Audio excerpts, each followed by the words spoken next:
तो फ्रेंड्स, कैसे हैं आप सब। आई होप आप लोग स्वस्थ होंगे, अपनी तैयारी में व्यस्त होंगे। आज हम डिस्कस करेंगे एसएसटी सीटेट पेपर 2। आप सभी लोग वीडियो को लास्ट तक जरूर देखिएगा, इंपॉर्टेंट क्वेश्चन है। चैनल पर पहली बार आए हैं तो प्लीज आप सभी लोग चैनल सब्सक्राइब करके बेल आइकन प्रेस कर लीजिएगा, इससे नोटिफिकेशन आप सभी को मिलता रहेगा। तो क्वेश्चन यहाँ पे फर्स्ट दिया है, ऋग वैदिक काल के विषय में निम्नलिखित में से कौन से कथन सत्य है, ये बताना है। यहाँ पर सही विकल्प का चयन करना है। यहाँ पर कहा गया है कि कोई स्थायी सेना नहीं होती थी, तो ऋग वैदिक काल में कोई भी स्थायी सेना नहीं होती थी। ये पॉइंट आपका यहाँ पर गलत हो जाएगा, स्थायी सेना होती थी। कुछ प्रार्थनाओं की रचना महिलाओं ने की थी, ये सही है। दास और दस्यु भी यज्ञ करते थे ऋग वैदिक काल में। राजाओं के पास राजधानी, नगर या महल नहीं थे, ये भी आंसर आपका सही है। तो बी, सी और डी ये तीनों पॉइंट आपके सही हो जाएंगे। अब ऋग वैदिक काल से संबंधित इंपॉर्टेंट क्वेश्चंस आगे भी आपको देखने को मिलेंगे। तो यहाँ पर आप सभी लोग ऋग वैदिक काल के बारे में देख सकते हैं। ऋग वैदिक काल कब से माना जाता है, तो 1500 से 1000 ईसा पूर्व का समय है। और ऋग वैदिक काल में जो आर्यजन होते थे, ये 7 नदियों वाले सप्त सिंधु क्षेत्र में रहते थे। आर्यजन कहाँ पर रहते थे? सप्त सिंधु क्षेत्र में रहते थे। भारत में जो आर्यों की जानकारी है सर्वप्रथम ऋग्वेद से मिलती है, जो हिंद यूरोपीय भाषाओं का सबसे पुराना ग्रंथ है। हिंद यूरोपीय भाषाओं का सबसे पुराना ग्रंथ कौन सा है? ऋग्वेद है। ऋग्वैदिक जो है आर्य जो इस देश में 1500 ईसा पूर्व के आसपास दिखाई देते हैं, उनका दास, दस्यु आदि नाम से स्थानीय जनों से संघर्ष हुआ। ऋग्वेद में जो दस्यु कहे गए हैं, वे संभवतः देश के मूल निवासी थे। जो दस्यु थे, ये क्या थे? देश के मूल निवासी थे। इसके बाद में यहाँ पर देख पा रहे हैं कि ऋग्वेद से जो इस काल की जानकारी प्राप्त होती है, मैक्स मूलर के अनुसार आर्यों का मूल निवास स्थान मध्य एशिया था। आपसे पूछा जा सकता है कि मध्य एशिया का मूल निवास किसके अनुसार है, तो मैक्स मूलर के अनुसार आर्यों का मूल निवास मध्य एशिया था। आर्य प्रारंभ में ईरान गए, वहां से भारत आए। आर्यों द्वारा निर्मित यह सभ्यता ग्रामीण सभ्यता थी। जो भारत आए हैं आर्य और इनके द्वारा जो निर्मित सभ्यता की गई है, यह सभ्यता ग्रामीण सभ्यता थी। उनकी भाषा कैसी थी? संस्कृत। तो आर्यों की भाषा क्या थी? संस्कृत थी। इस काल की सबसे पवित्र नदी आप सभी को पता होगा, सरस्वती नदी है। ऋग्वेद के भरत वंश के नाम पर ही हमारे देश का नाम क्या पड़ा है? भारत पड़ा है। तो आपने यहाँ पर देखा है ऋग्वेद के बारे में कुछ इंपॉर्टेंट पॉइंट है जो आपके एग्जाम में पूछे ही जाते हैं। नेक्स्ट है, जिस तरह महासागरों से मिलने पर नदियों की अलग अलग पहचान समाप्त हो जाती है, ठीक उसी तरह डैश वे अपना वर्ण, श्रेणी और परिवार सब त्याग देते हैं। यह उदाहरण किस ग्रंथ से लिया गया है? यहाँ पर वैदिक ग्रंथ हो जाएगा, यहाँ पर वैदिक ग्रंथ हो जाएगा। और आप सभी लोग ये वीडियो स्किप मत करिएगा, आप सभी लोग वीडियो को लास्ट तक जरूर देखिएगा। ये एक छोटा सा चैप्टर है और यहाँ से क्वेश्चन आपके एग्जाम में पूछे जाते हैं, तो इसका कंप्लीट हम यहाँ पर डिस्कशन करेंगे। कुछ इंपॉर्टेंट क्वेश्चंस देख लीजिए आप सभी लोग कि किस प्रकार के क्वेश्चन आपके एग्जाम में पूछे जाते हैं। इसके बाद में इस चैप्टर को कंप्लीट हम यहाँ पर रीड करने वाले हैं, जिससे आप लोगों का रिविजन भी हो जाएगा और कहीं कोई भी क्वेश्चन में कोई डाउट है तो वो भी क्लियर हो जाएगा। क्वेश्चन नंबर नेक्स्ट यहाँ पर है, थर्ड क्वेश्चन। यहाँ पर बताना है क्या सही होगा। निम्नलिखित में से कौन सा विषम जोड़ा है? तो थर्ड का आंसर यहाँ पर क्या सही होगा? वेदांत जैमिनी। वेदांत जैमिनी यहाँ पर नहीं होगा। वैशेषिक जो है कड़ा से संबंधित है, न्याय गौतम से संबंधित है, योग पतंजलि से संबंधित है।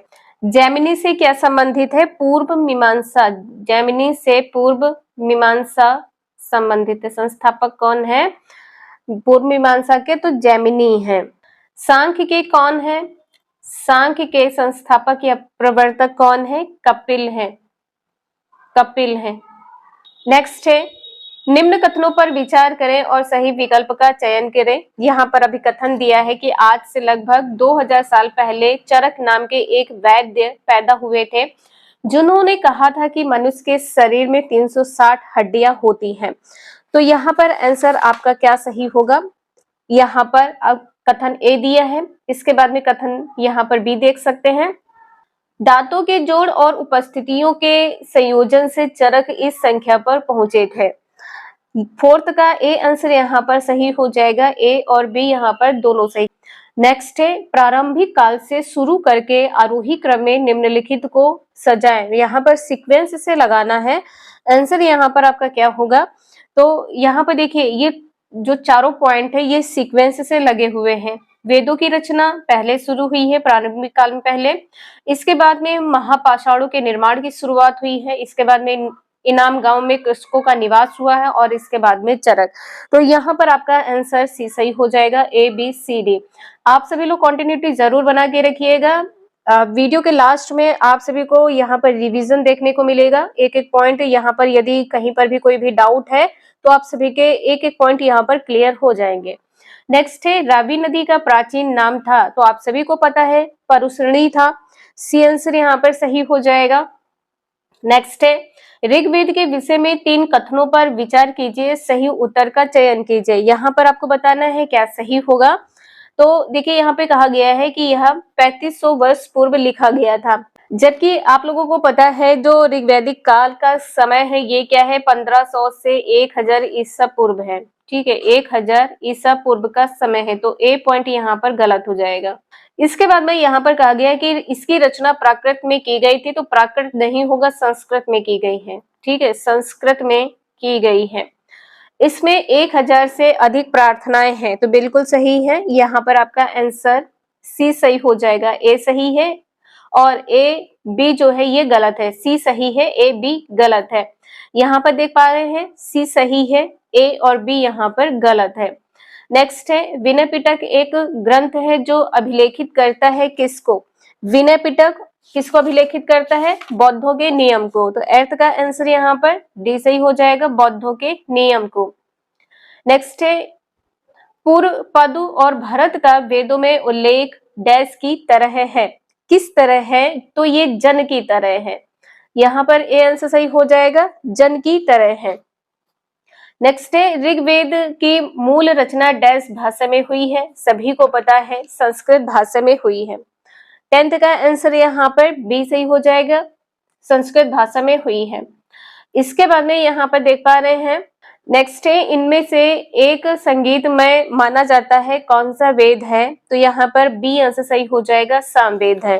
नेक्स्ट है ऋग्वेद में गंगा और यमुना नदी का डैश बार नाम आया है, कितनी बार आया है, एक बार आया है। गंगा और यमुना नदी का एक बार नाम किसमें आया है, ऋग्वेद में।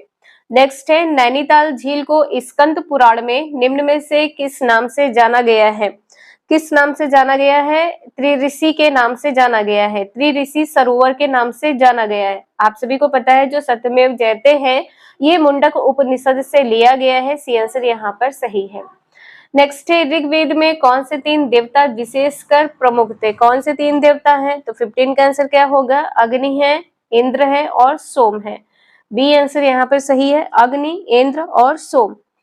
नेक्स्ट है संस्कृत को जिस भाषा परिवार का हिस्सा माना जाता है उसे डैश कहा जाता है, तो यहाँ पर आपका आंसर 16 का सी सही हो जाएगा, भारत यूरोप। भारत यूरोपीय आपने देखा था, यहाँ पर सी आंसर सही है। नेक्स्ट है निम्न में से किस समूह की भाषा को भारत में सबसे अधिक लोग बोलते हैं, कौन सी भाषा है जो भारत में सबसे अधिक बोली जाती है, तो भारतीय आर्य भाषा सबसे अधिक बोली जाती है। नेक्स्ट है महाभारत के लेखक कौन थे, आंसर यहाँ पर वेद व्यास सही हो जाएगा, महाभारत के लेखक वेद व्यास है। गीता है क्या, गीता यहाँ पर क्या हो जाएगा, महाभारत का ही एक भाग है, आंसर यहाँ पर डी सही है।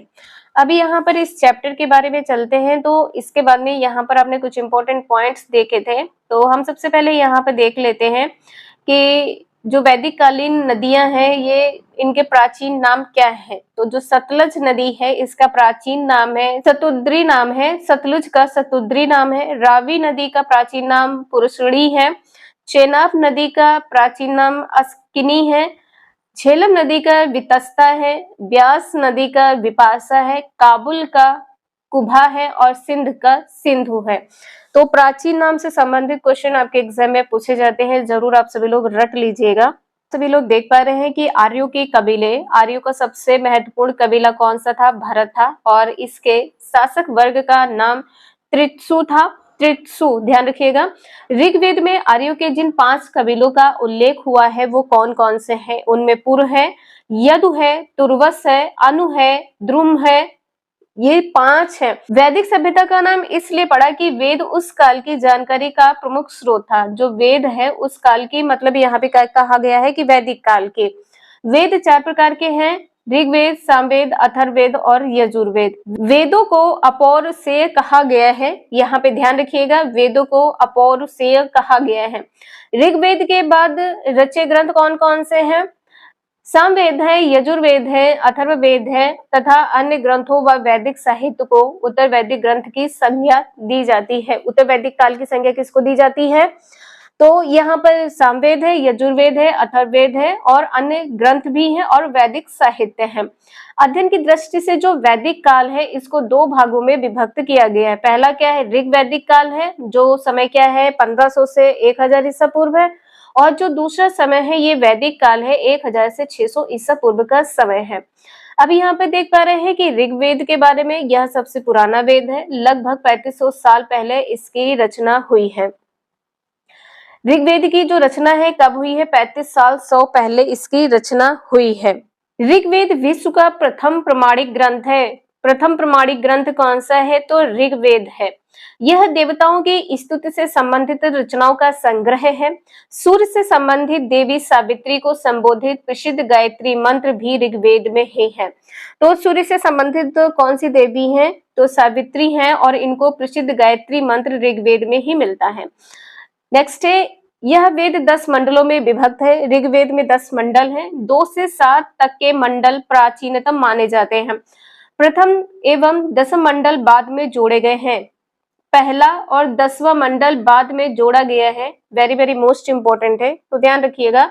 नेक्स्ट है, ऋग्वेद में 1028 प्रार्थनाएं हैं जिन्हें सूक्त कहा गया है।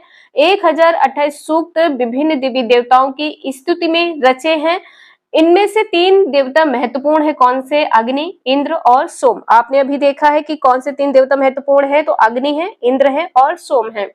नेक्स्ट है, कुछ प्रार्थनाओं की रचना महिलाओं ने की थी, जिनमें प्रमुख क्या है? लोपामुद्रा है। प्रमुख क्या है? लोपामुद्रा है। घोषा है, साची है, पौलोमी है, कच्छावृति है इत्यादि। ये जो 5 हैं, 5 रचना है, यहाँ पर ध्यान रखिएगा।